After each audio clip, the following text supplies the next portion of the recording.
Dear viewers, what is the difference between the growth mindset and the fixed mindset? This is our fascinating topic of today. And as we explore the powerful framework of emergence. And as always, a very warm welcome to Power Minutes, 15 minutes to inspire you with great mindset. And this is with myself, Dr. Alex, and the one and only Maria Luisa Engels. We have today and every month for you really good mindset takeaways that you can use to become a better version of yourself. And before we dive in today's topic, as always, please make sure you scan the QR code that you can see at the top of the screen, because you will get access to a lot of great freebies we both give you to have a taste of what is possible. And also you will have access to our free overview course, but also to our course Roadmap to Your Dreams. And we will actually make reference later in today's Power Minutes, but have a look and make sure to subscribe as well to get regular updates. And now let's dive in to Emergence. And Emergence, of course, is something that is a framework that has been explored by many, many different scientific streams. We're going to bring you two of them today. And to start with, let's hand over to you, dear Maria Luisa. Yes, emergence is a term. I have to be honest, I didn't know this a couple of years ago.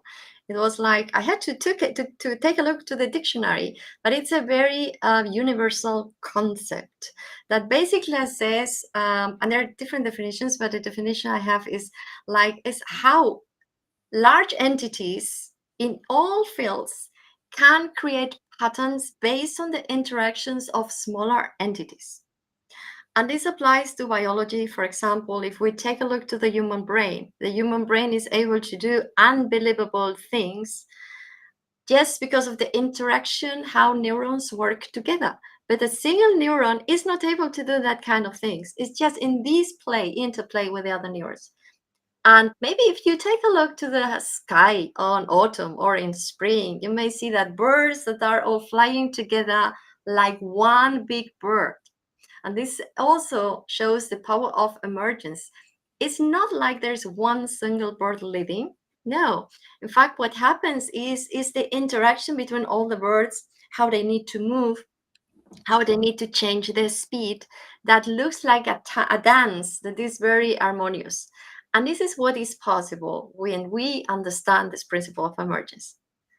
I can hand over you. That is such a nice image. I love the image of the birds because it actually visualizes how emergence happens in large groups, right? It's such a nice perspective.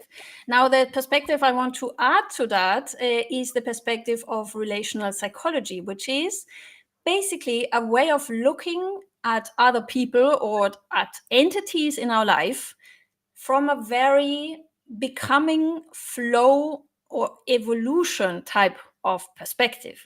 What this means, and let's use some examples out of everyday life for your professional development, for example.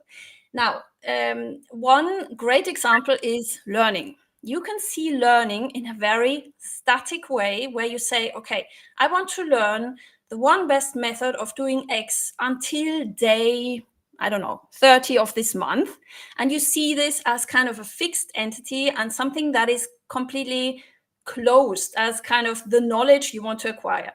Now, an emergence or becoming way of seeing that, of seeing learning, would be to see that as a constant evolution and an everyday journey of your learning that is actually never ending.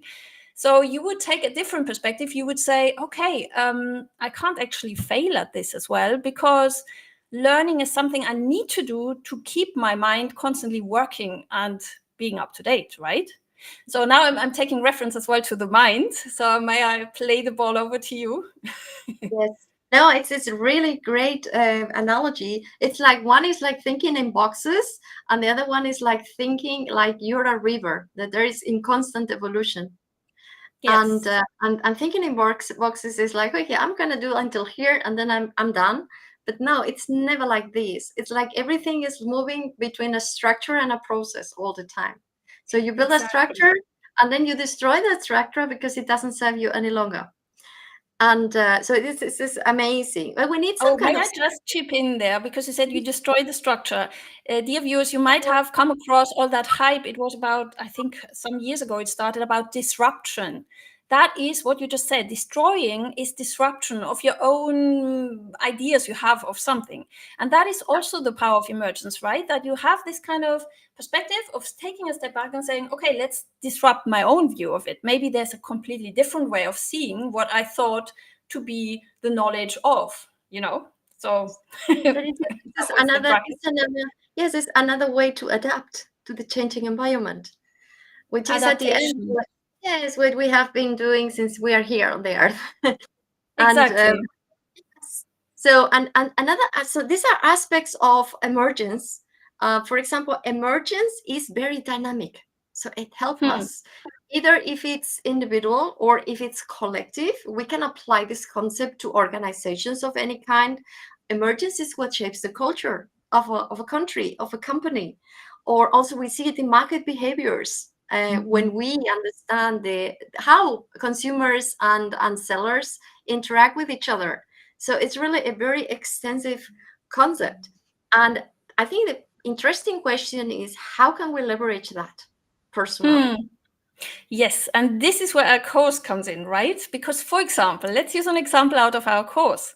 We talk in our course also about self-imposed limits. And those of you who are regular viewers, you know this is our favorite topic in terms of how can we constantly work on ourselves to overcome the self-imposed barriers of thinking, patterns that have kind of established themselves in our way of doing things and thinking things and saying things that maybe don't serve for the present context anymore. Now, one of the things we explore in the course is the fear of failure. And if we take a perspective from that perspective of emergence, all of a sudden failure is not failure anymore. Failure is something really good that helps us learn, right? Yes, if we see it really on framing it as a learning experience, yes. But if it is a paralyzing experience, because we want to hold the past, we want to stay in what we know, even if we know it's not good, and we know we need to change, but it's that we will struggle, most of the people. And I think this has very deep connections with emergence, because what happens when we have those limiting beliefs that we hold? We are not able to connect with other people.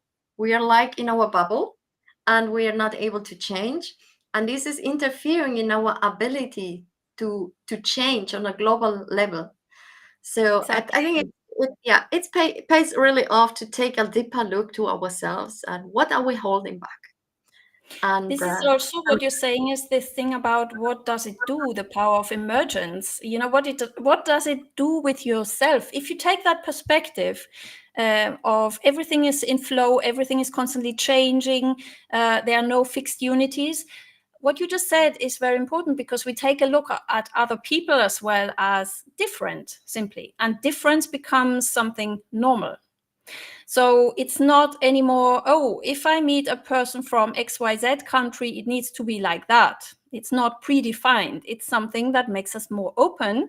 And openness, as we all know, is something that actually unites people rather than dividing them. absolutely. So this perspective is so useful. It actually has, for myself, if I may use a personal example, it has made me far more tolerant in my approaches to avoid judging people before actually knowing them, right? How can we, we all know, and we talk about this, I think, in session 2 of our course, how can we overcome this self-limiting belief of everyone? This is something that we all have as a cognitive bias of stereotypes. And it's the first step, as we say in the course, is self-awareness, right? But then the second step is reminding ourselves everyone is different. It doesn't serve if I compare myself, or even if I think, a person from country XYZ needs to be like.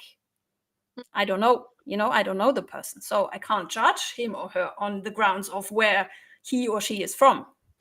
Yes. You know what? It's sadly how many people really rely on these first impressions on people. Yeah. But these first impressions are based on your biases, on your socialization, on what you have learned, and what is a norm in your culture. But is it actually true? Do you have any objective information about this person that you just met?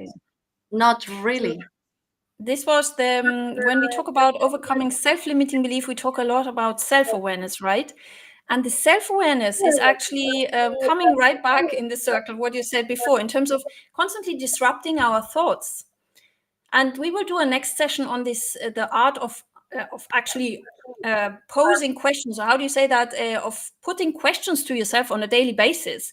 Because we have to, first of all, when we challenge, we have to challenge ourselves daily. This is a micro habit, right? Myself, I try to educate myself to constantly disrupt. Oh, what have I just thought? Is that correct? Is that right in terms of this context? Is it, you know? And we will do a whole session on that. So I'm looking forward to that, because it's lovely to have that attitude, but at the same time, it's not that easy, isn't it? No, because we leave our thoughts. We believe our thoughts are true, and most of them are invented. Another cognitive bias, yeah. Yes. So it's about really, especially when you have to take a decision or when you have to do something important, and there are some thoughts there in between that may hold you back. Ask yourself, is this really true, what I'm thinking? Can I have some information somewhere else? Can I ask anybody to see more options? I will talk, as you say, next time. Exactly. Shall we do another example in terms of everyday life, how this perspective of evolution, emergence, becoming can serve us? Yes, I have a wonderful example of a company which is what everybody knows, which is Pixar.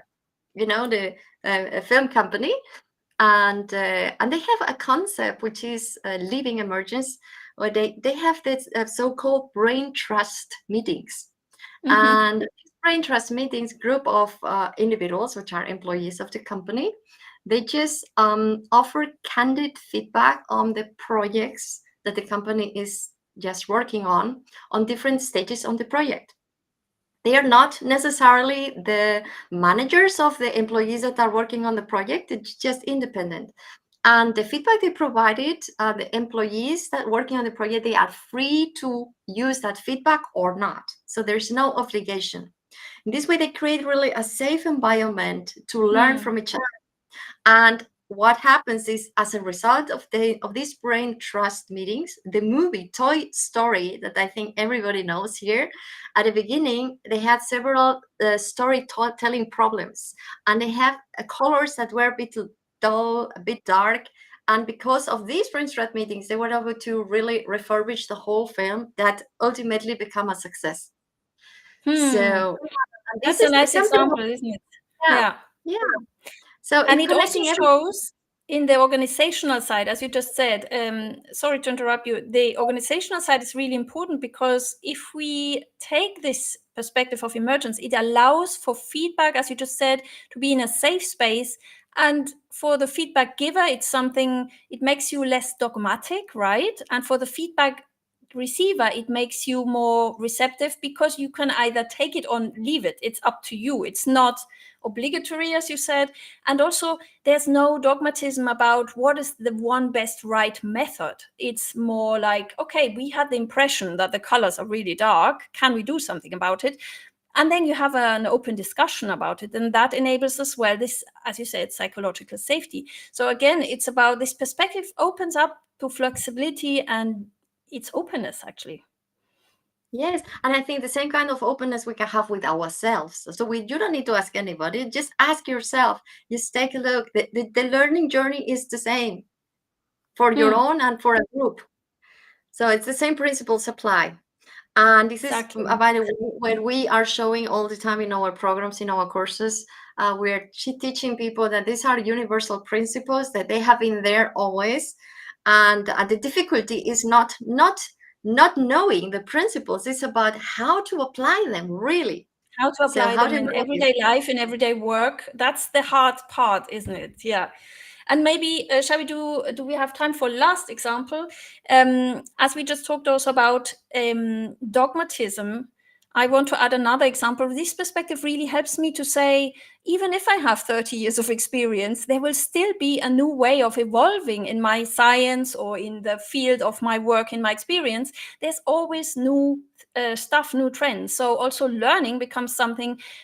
We talked about this in the session about multi-potentialities. Remember, we can learn from any different sources. There's no dogmatism about what is the one best source or the one best book or you choose actually your sources on an everyday basis. Yes, and we are in the era of information. Information is available to everyone. Before, information was only reserved to some people, and they were just deciding which information they release. Now you can choose. So, and learning is not just about sitting there and reading a book or watching something on the internet. You're learning from everybody, from the people on the street, from you choose. And this is the power we have now, that we are becoming just aware because we have more time to do this than ever before. Exactly. Now, we are unfortunately already at the end of these wonderful 15 minutes. So, dear viewers, thank you as always for watching. And please make sure you put in your calendar the next session, which is in July. We have put it up on LinkedIn already, and it will be about the art of asking questions to yourself and to others and to everything we learn. Have I forgotten anything about that topic? No, it's about the art of the power of inquiry to yourself. And we will explore that really interesting topic. So see you next time, and thank you for watching. See you next time.